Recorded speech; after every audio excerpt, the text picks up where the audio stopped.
A ɗan shekarun baya ana yi wa Najeriya take da Giant of Africa, wato babban Afirka ko kuma jagora a Afirka. Me dalilin da yasa ake wa Najeriya wannan take? Dalilin abin da yasa ake wa Najeriya wannan take, shi dai wannan take kafin a fara yi wa ƙasa taken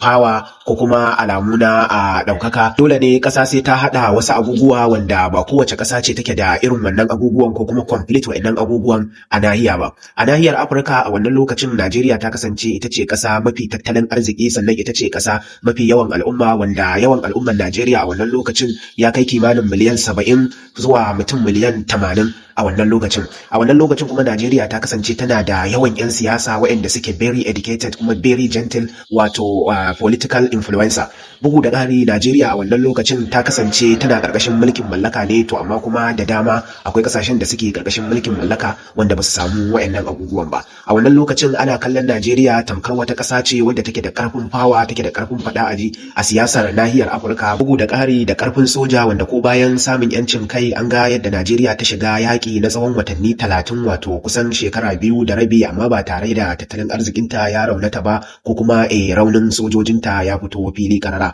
wanda kuma Najeriya ta sha tura sojoji ƙasashe da dama kamar irin su Gini, irin su Liberia, wanda suka je suka fafata yaƙi kuma suka yi shi cikin hikima, cikin ƙwarewa, har kuma aka samu sakamako da abin da ake da bukata. So waɗannan dalilai suna daga cikin dalilan da yasa ake kallon Najeriya a wannan matsayi. Sa take taka rawar gani a ƙungiyar haɓaka tattalin arzikin Afirka, wato ECOWAS, da kuma ƙungiyar AU, wato African Union. A wannan lokacin tattalin arzikin Najeriya ya dogara ne akan harkar noma. Sai a shekarar 1956 ne aka fara gano ɗanyen man fetur na Najeriya, wanda yake wani gari da ake kira da Olombri, wato a jihar Niger Delta. Wato shekarar 1956, wanda sai a shekarar 1958 ne aka fara haƙar man fetur ɗin Najeriya, wanda kafin wannan lokacin tattalin arzikin Najeriya ya dogara ne akan harkar noma, wanda mafi yawa daga cikin kayayyakin da ake fitarwa wanda shine yake taimakawa Najeriya wajen tattalin arzikinta, kuma Najeriya da wannan tattalin arzikin ta dogara, mafi yawan wannan kayayyakin gonan ko kuma kayayyakin noma suna fitowa ne daga yankin arewacin Najeriya.